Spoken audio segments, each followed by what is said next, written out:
Yep, hold it before you do that. This will have to go in the other way, or the word will come out upside down. That's so the people sitting opposite you can read it. Change it around as well.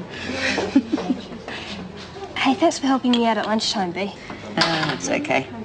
Listen, seeing as your mum and dad won't be around to look after you for a while, if you need any help, just give us a yell. I have a lot of experience in mothering people.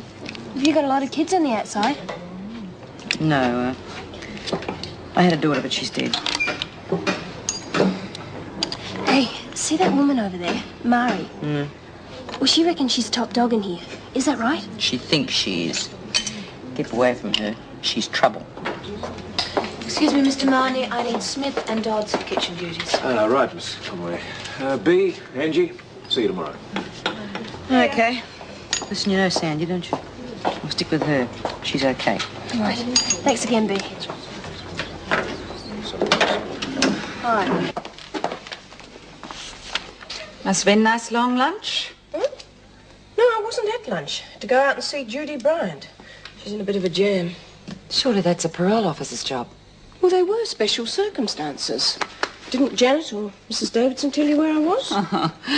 I'd be lucky if I was told there'd been a second coming in the maternity ward. Any more news on the Deputy Governor's job? No, not yet. I was hoping to hear before I signed off. Oh, well, no news is good news, I suppose. Especially in my case.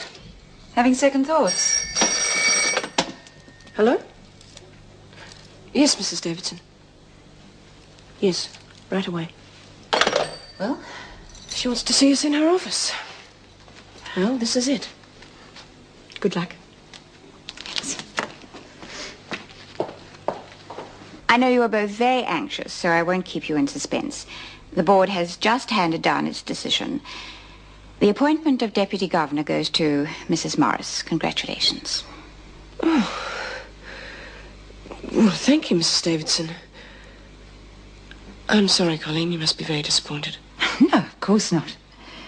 Well, I am a little, but then that's the way it goes. Mrs. Powell, this in no way diminishes your value as a senior officer. You are a splendid asset to Wentworth, and I'm sure the board had great difficulty in making a decision. Thank you, Mrs. Davidson.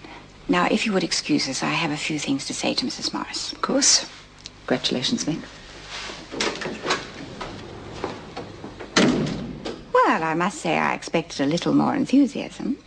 I am pleased. Very pleased. And Bob, how will he take it?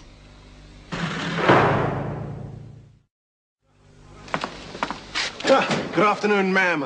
And on behalf of myself and my co-workers, may I congratulate you on your meteoric rise to fame, fortune, and the attendant responsibilities. News certainly travels fast. Who told you? I've only just left the governor's office. Well, actually, I got it from the other lady contender, Mrs. Powell. Oh, dear, she must be feeling pretty rotten. Do you know where she is? I'd like to speak to her. Well, she's gone. She was signing out when I arrived. In fact, she almost ran out the door. Oh, Colleen. I think it meant a lot more to her than she let on. Funny, isn't it? I think she would have been thrilled to the back teeth to have got that job. And I'm not sure I even want it.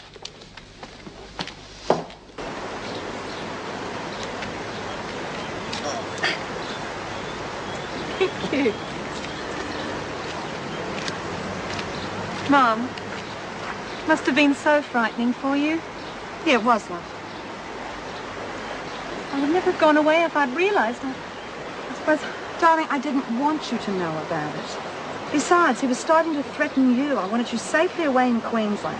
Come on, let's sit down.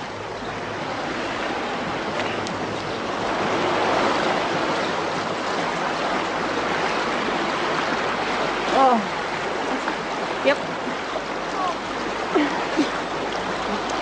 I just still can't accept that if Jeff and I had been there, it would have been so bad. Well, you're underestimating Jock Stewart. He would have found a way, believe me. Anyway, I can't keep hiding behind you all the time. You have to live your own life now. Well, what are you going to do? I'll be all right. Will you stop worrying? What about this Wally friend of yours? Just good friends. That's all we are, good friends. Wally accepts me as I am. He doesn't ask awkward questions. He's a very gentle, nice man. Well then? Well, then what? Why don't you marry him? I'm really ruin a beautiful friendship. Are you kidding?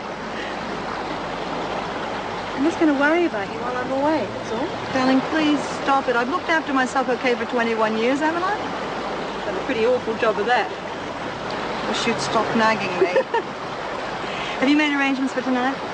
No, I hadn't really thought about it. Suppose I could check into the local pub. I don't really feel like going back to the flat. Well, I think you should stay with Wally. I mean, he wouldn't mind. You sure? I've even met him before. He would not hear of you staying in a pub, and neither would I.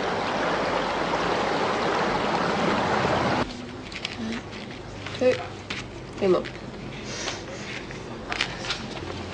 Oh, hi. How'd you go on kitchen duty? Did you manage to nick anything? No, everything's locked up tighter than a Maxwell's bum. Bea might do better than me because she's just taken over. Hello, love. You must be Susie Driscoll. Bea told me all about you, and I've got to keep my eye on you. Susie, this is Lizzie Birdsworth and Kate Peterson. G'day. Which is which? Oh, Lizzie's the old bag who talks all the time. You keep your trap shut, Mari. This is my recreation period, and I'll talk if I want to. Don't take any notice of her, love. She's having a bit of a bad trot. She thinks she's top dog this week. Next week, she'll think she's bloody Napoleon. There you go, Burns. Now behave yourself. Oh, that's all we need. The lag is back. Why don't you sit down, Murray, while you've got the choice? Keep pushing, Edwards. Keep pushing.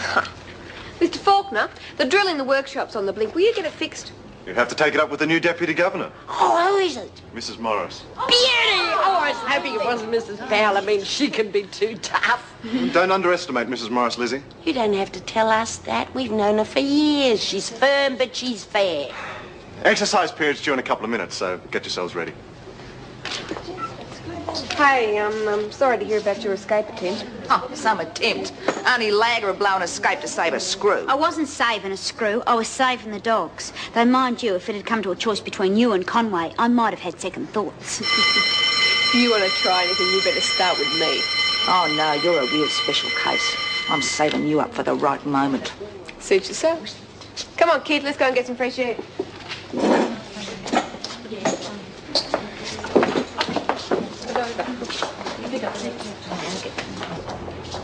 Ah, who's the brand new Deputy Governor then?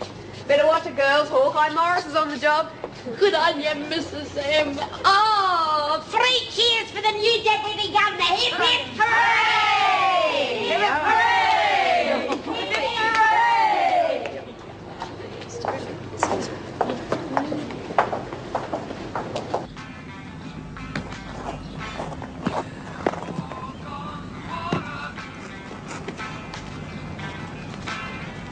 Hi.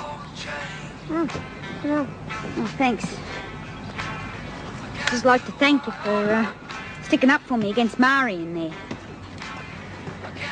Forget it. It's always a pleasure to bring her down a peg. Yeah, well, I usually like to fight my own battles, but I can't, you know, with this bloody cast on my hand. Yeah, I suppose it would slow you down a bit. Mind you, you could put someone to sleep for a couple of hours with one whack of that. Oh, yeah, but you'd have to get him with the first punch, and I don't reckon I'd get a second go at Mari. No. And, listen, Sandy, I want you to know that I'm not a lagger. What happened at Barnhurst, well, that got out of hand.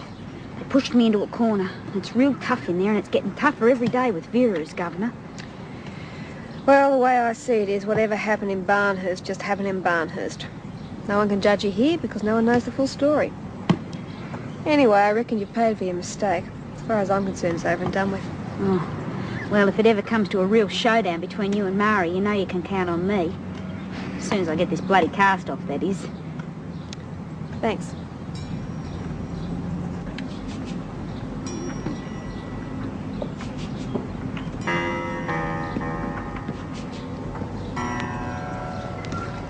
You on kitchen duty tonight? Good. I've got a little job for you. Can you make sure you get put on to serving meals in the dining room? Yeah? Easy. Why? I've got a little present for Edwards. I want you to make sure she gets it. What is it? These. I want you to crush them up and put the powder in a meal and make sure you stir it in properly. What's in them? Oh, it's quite harmless. Just make her a bit woozy, that's all.